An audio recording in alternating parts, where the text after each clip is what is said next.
பிரியமானவர்களே, உங்கள் யாவருக்கும் இயேசு கிறிஸ்துவின் இனிய நாமத்தினாலே வாழ்த்துக்களை தெரிவித்துக் கொள்கிறேன். ஒரு ஊரிலே ஒரு மனிதர் இருந்தார். அவருக்கு ஒரு பிள்ளை இருந்தது. அவர் 6 நாளும் வாரத்தில் வேலை செய்வார். 7ஆம் நாள் ஆனவுடன் அவருக்கு மிகவும் மகிழ்ச்சியாக இருக்கும். ஏனெனில் அன்றுதான் அவருடைய குடும்பத்தோடு பிள்ளைகளோடு அவர் நேரத்தை செலவழிக்க முடியும்.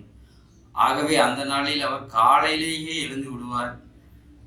நேராக கடைக்கு போய் பிள்ளைகளுக்கு வேண்டிய அநேக உணவுக்கு விசேஷித்த உணவுக்கான பொருட்களை எல்லாம், காய்கறிகள் எல்லாவற்றையும் வாங்கி கொண்டு வருவார். தின்பண்டங்கள் எல்லாவற்றையும் அந்த நாள் முழுவதும் அவர் குடும்பத்தோடு சமைத்து நன்றாக உற்சாகமாய் கொண்டாடிவிட்டு அவர் முடிப்பார். அந்த நாள் பொழுதை பிள்ளைகளோடு செலவழிக்கும் நேரமாக, தன்னுடைய ஓய்வு நாளாக அவர் அதை செலவழித்தார். நாட்கள் சென்றது. இவருக்கு வயதாகிவிட்டது. இப்பொழுது அவருடைய பிள்ளைகள் பெரிய பிள்ளைகள் ஆகிவிட்டார்கள்.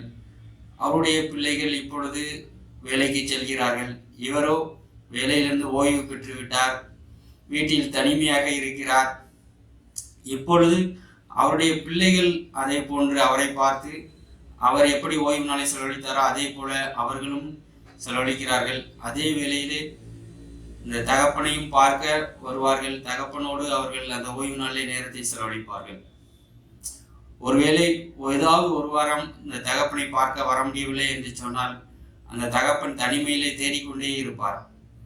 வாரத்தின் 6 நாட்களும் இந்த ஓய்வு நாளுக்காக அவர் காத்து கொண்டிருப்பார்.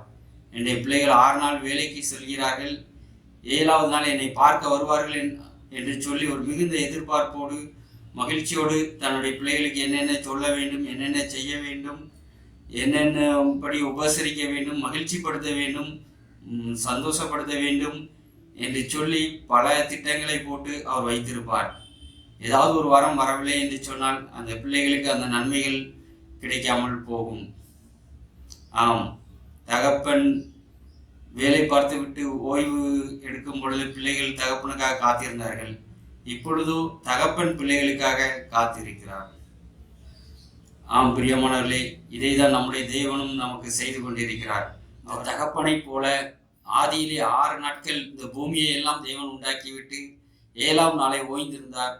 ஆகவே அதை ஆசீர்வதித்தார் என்று வேதம் கூறுகிறது. அதே போலதான் இன்று நாமும் பிள்ளைகளாகிய நாமும் 6 நாட்கள் வேலை செய்ய வேண்டியது இருக்கிறது.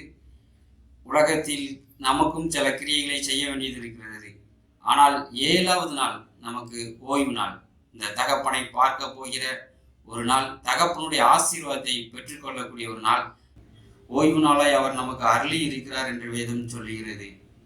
அந்த நாள் என்ன விசேஷம்? நாம் தேவனை பார்க்க போகிறோம், சபை கூடி வரும் நாள் என்று வேதம் சொல்லுகிறது.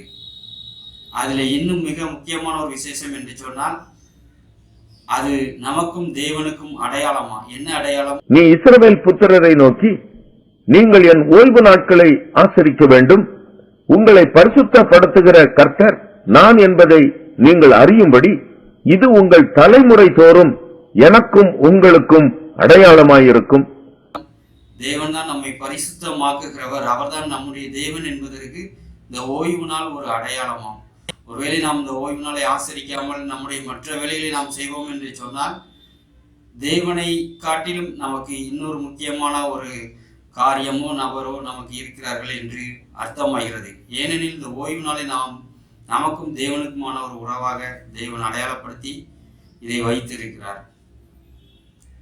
சற்று யோசித்து பாருங்கள். அந்த பிள்ளைகள் ஒரு ஓய்வு நாளில் கூட வரவே இல்லை, தகப்பனை பார்க்க வரவே இல்லை, அப்படியே போய்விட்டார்கள் என்று சொன்னால் அவர்களுக்கும் தகப்பனுக்கும் உள்ள உறவு கிடையாது. அவர்களுக்கும் ஒரு உறவு இருப்பதற்கான ஒரு அடையாளமே கிடையாது. அதுபோலதான் இந்த ஓய்வு நாள் என்பது நமக்கும் தேவனுக்கும் உள்ள அடையாளமா.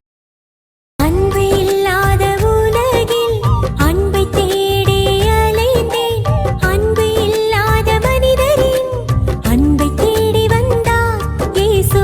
அன்பை